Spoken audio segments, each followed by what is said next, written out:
Hey, what's up? Harrison here. Today I'd like to talk about stress. Stress. Yeah, stress. Oh my God. Our old friend or our old enemy, depending on how you look at it. Stress can be good for you, stress can be bad for you, but many of us would agree that stress, uncontrolled over a long period of time when it's in a chronic state, is not nice at all. And today, with what's going on in the world, my God, it's very stressful. And some people say to cope with this stress, don't watch the news. Don't listen to the media. What you should do is you should set a gate to control what is coming in so you don't get swamped in the negativity. Well, I can understand that point of view. If you have a susceptibility to negative thinking, if you can easily dip into stinking thinking, if you can go woe is me very fast with the slightest provocation, yes, maybe you want to be careful what you take in and what you think about. Now, for the rest of us who don't have such a hair trigger response to bad news, for those of us who like to know reality of what is actually happening, not what you think it is, not what you hope it is, not what you pray it is, but the actual reality of the situation. I like to watch the media. I love to watch the news. I'm on the internet. I'm on the websites. I'm Googling stuff. I'm on Facebook, in my echo chamber in Facebook, in Twitter. And I know, the algorithms are going to feed me more of what I'm interested in. So if I spend time reading an article, it would give me more articles like that. If I do more thumbs up on that particular type of article, it'll give me more of those. If I share them, there's a whole metric for how they deliver the news and in my news feed of what I'm interested to me, because at the end of the day, Facebook wants my engagement, wants to engage with me and keep me coming back. So I know this is an echo chamber. Now, the media, yes, they're going to sensationalize things, and also they're going to tell us news stories that catch our attention, because if they don't get our attention, they haven't got anything. So attention is critical. Now, I need to be responsible for the thoughts that I have, and I need to monitor my own thoughts and not get carried away with other people's thoughts. Now, the thought itself, the mental thought, doesn't have a lot of energy to it. Where the real energy comes in is emotionally. So we can get impacted by other people's emotions. So if somebody is in panic, what happens is that causes panic to spread. It causes other people to feel panic, and then that causes other people. So that spreads very wide and very fast. So panic is contagious. Anger and violence is also contagious. So when people are violence creates more violence, panic creates more panic. So how do you tune into reality of what's going on, manage your stress, manage the impact on your psyche, and take control of yourself emotionally? Well, to me, how I do it is I at all times want to maintain emotional equanimity. Equanimity. That's an interesting word. Equanimity. That means that my emotional state is level most of the time. Now, if something happens that is sad, I can go down and feel sad, but I don't feel stuck there. I will bounce back up to my typical state. So my typical state is enthusiastic. Now, there's two types of enthusiasm. For some people, they're false enthusiasm, which has no lasting power, and it's temporary. And you know these people because they can put on an act of enthusiasm for the short term, and then when something pops their bubble, they go woof, and it dissipates very fast and they can't maintain it.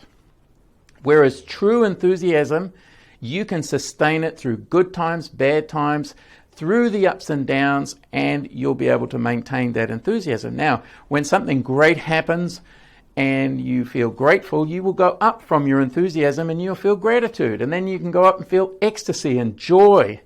Now, at the moment, with what's going on in the world, it's hard to feel ecstasy and joy. But it does happen, And it is also quite often that we feel afraid, because it is normal to feel afraid with what's happening. And when you see, things spreading and the financial markets crashing, and then when you read articles that say, the finance system is going to get constipated, and with businesses falling off a cliff, what's going to happen is that they're going to default on their loans. This could cause a run on the banks. Could cause a run on the banks, which could really escalate the problems. Now, when you hear all that, that could be terrifying. Because what are you going to do if you run out of money? What are you going to do if you have nowhere to live? What are you going to do if you have no money to eat? What are you going to do if there's no food to eat? So you can run amok with these kind of thoughts and these feelings and the fear that goes with it. But when you have equanimity, what happens is you can focus on your own internal state. You can look at the worst case and you can say, well, you know, that looks pretty dire. That worst case scenario looks pretty shitty to me. Can I live with it? If that happens, what do we do? And then you can say, what's the best case? If that happens, what do we do? And then what's the most likely thing to happen? And by taking control of the planning side of it, which is your mental capacity, planning is mental. It's this part of the brain. Your prefrontal cortex does your planning and visioning. But when you're in fear, when you're feeling a lot of fear and terror and afraid and stress, because stress, isn't it fear? Isn't it fear that causes stress? You know, when you're angry, you're not as stressed as when you're afraid. So if you're afraid of the consequence, you're going to feel more stress. And you know, people don't realize, but chronic stress is an emotional response to the circumstances that you're in. If you take charge of those circumstances and you solve the actual problems, your stress will go down. You'll feel more in control. You'll feel less at risk. So your emotional state is critical through this period. Your emotional state's where you should be investing your time and energy. Now you're stuck at home and you can't go out and you can't socialize as much.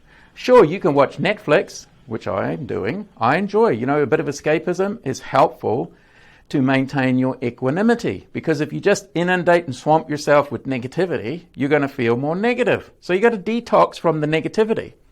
That doesn't mean don't expose yourself. It just means to expose yourself to that negativity in small doses with what you could cope with. These small doses, then you can go and do something to detox, and then go back and get some more news, get some more understanding, get some more updates, talk to some more people.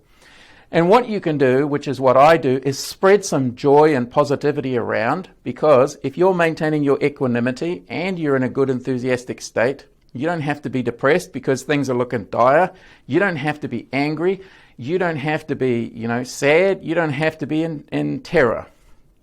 You can take charge of it and you can choose what you're going to do about it. And then you can spread that light and that positivity and that helpfulness. You can be of service, because whenever you're of service, this is what I find.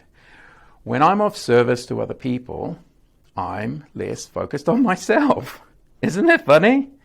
If I focus on other people, I'm less worried about myself. Whereas if I fixate on myself, my problems, my life, my weight, my health, my family, my friends, my relationships, my money, my business, what all that's my, me, me, me, me, me, me, me, me, me, me, me, me, me, me, me, me, me, me, me. That's where a lot of people get stuck.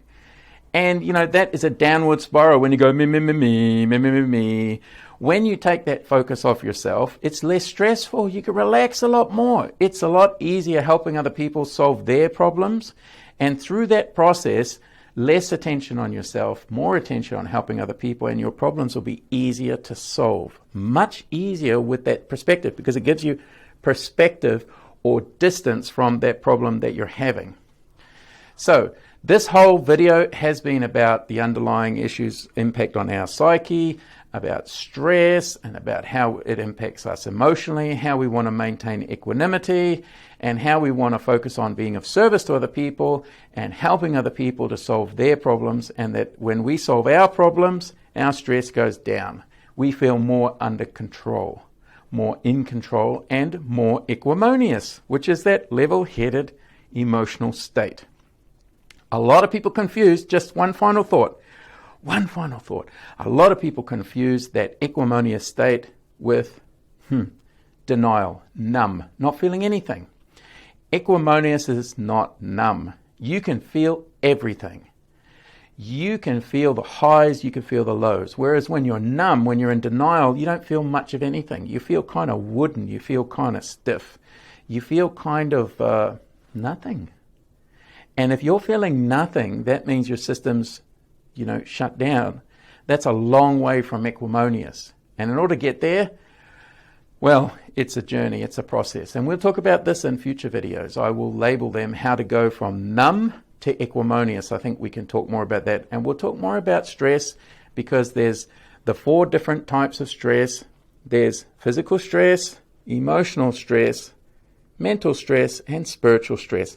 And a lot of people don't factor spiritual stress in, but it's very critical. In fact, spiritual stress will flow on down and impact the other 3 levels. So we'll talk more about those 4 different types of stress, and we'll talk about how there is positive stress, negative stress, eustress, and pre-stress. So that's 4 other types of stress. We're going to be talking about that too. So stay tuned. This is Harrison with a video to hopefully keep you under control and help you survive and thrive through this turbulent times. Thanks for watching the videos. My love to you, from my heart to yours. Have an awesome day today, and I'll see you in the next video. Ciao, ciao.